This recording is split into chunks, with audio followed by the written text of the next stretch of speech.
Halo, assalamualaikum warahmatullahi wabarakatuh, teman-teman. Ketemu lagi sama aku Sally. Nah, teman-teman, mumpung masih jam istirahat, seperti biasa aku mau ngobrol sama teman-teman. Dan sebelumnya, untuk teman-teman yang kirim DM di Instagram, terus yang meminta pertemanan, mohon maaf banget kalau aku belum respon. Jadi, Instagram aku tuh kalau udah dibuka agak lama dia tuh suka nge-log out sendiri, atau kalau aku udah ngetik nih, udah ngetik panjang lebar balesin DM, dia nge-log out sendiri. Jadi kan aduh males banget, udah aku ketik panjang-panjang juga gitu.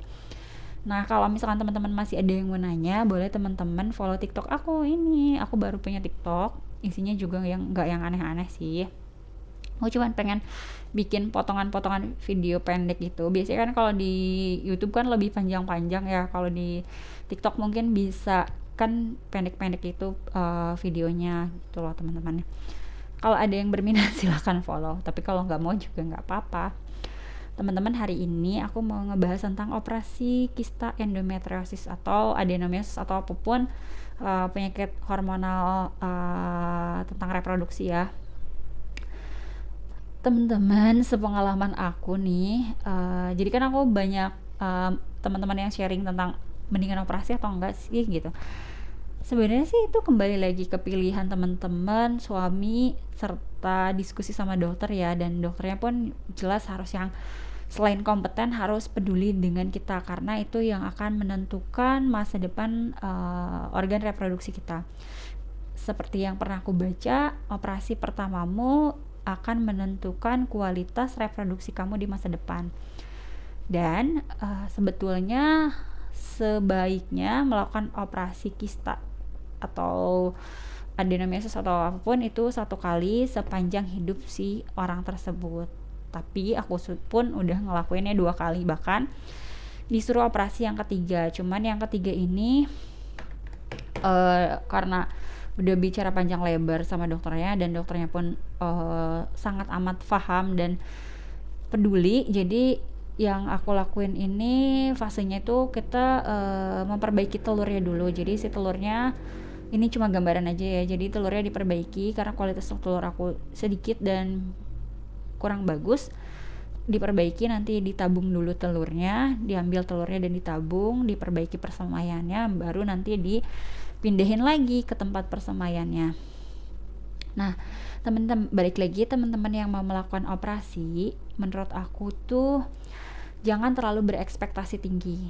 Jadi jangan terlalu berhayal nanti abis operasi kistanya bakalan sembuh, nggak kumat lagi, bakalan hilang, terus nyeri haidnya hilang gitu, terus bakalan langsung punya anak gitu gitu. Kalau menurut aku jangan deh berekspektasi terlalu tinggi nanti sakit gitu. Walaupun memang banyak teman-teman yang beruntung setelah melakukan operasi kista endometriosis, terus kayak setelah itu suntik tafros 3 kali, setelah itu langsung hamil, keluhannya hilang gitu. Tapi tidak menutup kemungkinan ya numbuh lagi, perlengketan terjadi, terus gangguan reproduksi, gangguan kesuburannya belum teratasi gitu. Dan itu adalah yang menimpa aku gitu. Jadi teman-teman, apa yang aku rasain ini yang aku ceritain ya, bukan mengada-ngada, ini hanya sepengalaman aku aja. Jadi setelah melakukan operasi itu apalagi 2 kali, jadi yang aku rasain itu ya gangguannya yang pertama adalah timbulnya perlengketan yang hebat. Jadi sampai ke usus aku tuh terjadi perlengketan. Video-video lama mungkin udah pernah teman-teman lihat. Perlengketannya parah banget. Terus yang kedua, haidnya masih bergumpal, masih nyeri, masih sulit aktivitas. Kista endometriosis dan adenomiosisnya tetap tumbuh lagi. Terus gangguan kesuburannya atau infertilitasnya tidak tertangani. Terus efek yang lain adalah, itu sih efek yang kecil sebenarnya, aku punya bakat keloid. Jadi bekas operasi itu jadi gede-gede banget, kayak gini nih manjang, karena banyak kan sayatan di perut aku, jadi itu tidak indah. Tapi bukan estetikanya sih yang aku iniin, cuman karena aku itu orangnya alergian. Kalau siang-siang kena keringat panas itu gatel banget teman-teman, gatalnya tuh sampai pedih gitu. pedih-pedih karena digaruk sih, karena kan kalau udah gatel aduh gitu kayak pengen garuk, ternyata setelah itu baru sadar aduh perih banget gitu.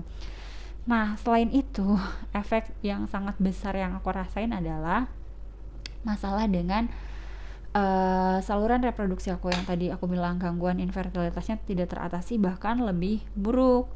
Jadi efek dari operasi itu kan tadi perlengketan, ternyata itu salah satu yang menyebabkan tubaku tersumbat. Jadi tuba kiri aku kan kesumbat atau non paten. Terus ovarium aku atau indung telur aku tuh juga rusak yang sebelah kiri. Terus juga cadangannya itu yang menyebabkan cadangan telur aku semakin berkurang, apalagi dengan 2 kali operasi. Jadi tuh bener-bener aku tuh bener-bener miskin banget telurnya, bener-bener dikit banget telurnya. Dan kalau aku melakukan operasi yang ketiga itu kemungkinan akan mengalami menopause dini. Makanya untuk yang sekarang yang tadi aku bilang diusahain untuk perbaikan indung telurnya sama cadangan telurnya, nanti ditabung dulu telurnya, nanti baru disemaikan lagi, itulah pokoknya. Nah jadi untuk teman-teman yang mau melakukan operasi ya harus sudah siap kalau misalnya ternyata efek dari operasinya itu telurnya akan semakin sedikit.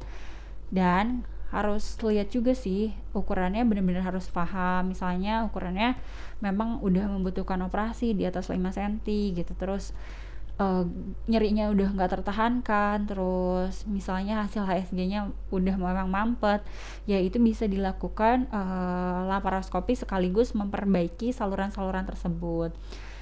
Tapi ya itu dia, teman-teman juga harus cari dokter yang benar-benar kompeten. Jadi jangan sampai setelah operasi baru nyesel kenapa kemarin kayak gini ya gitu. Jadi jangan sampai kayak aku gitu, setelah melakukan operasi yang kedua baru aku tahu ternyata dokter yang awal pertama kali aku ngoperasi aku tuh melakukan tindakan-tindakan yang tidak dibicarakan baik sama aku ataupun sama keluargaku. Jadi aku baru taunya beliau melakukan hal itu setelah aku melakukan operasi yang kedua, karena dokter yang kedua ini nanya, dulu operasinya ini enggak gitu, oh iya kok gini gitu. Terus pas aku pulang ke rumah, aku baca resumnya yang lama, ternyata bener, menurut dokter yang kedua tuh emang bener dilakuin, tapi si dokter yang pertama tadi tidak melakukan persetujuan medis gitu. Cuman aku nganggapnya ya udahlah, udah qadarullah, yang lalu biar berlalu gitu. Tapi ya gimana caranya memperbaiki apa yang sudah terjadi. Nah itu sih mungkin gambaran dari aku teman-teman, memang gak banyak sih tapi mudah-mudahan membantu. Jadi teman-teman yang masih bingung silahkan diputuskan, tapi memutusin itu mau operasi atau mau program hamil gitu.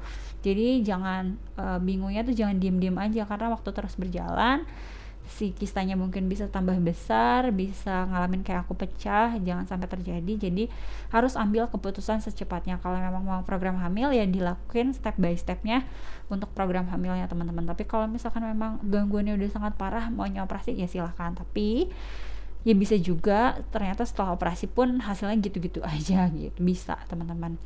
Tapi kalau misalkan teman-teman mau rubah pola hidup kayak aku sekarang, ayo dimulai gitu, karena aku sudah tidak merasakan apapun keluhan yang tidak nyaman itu, alhamdulillah. Nah mungkin segitu dulu teman-teman videonya, mudah-mudahan aku bisa konsisten bikin video dan mudah-mudahan teman-teman gak bosan sama video aku. Segitu dulu videonya teman-teman, wassalamualaikum warahmatullahi wabarakatuh.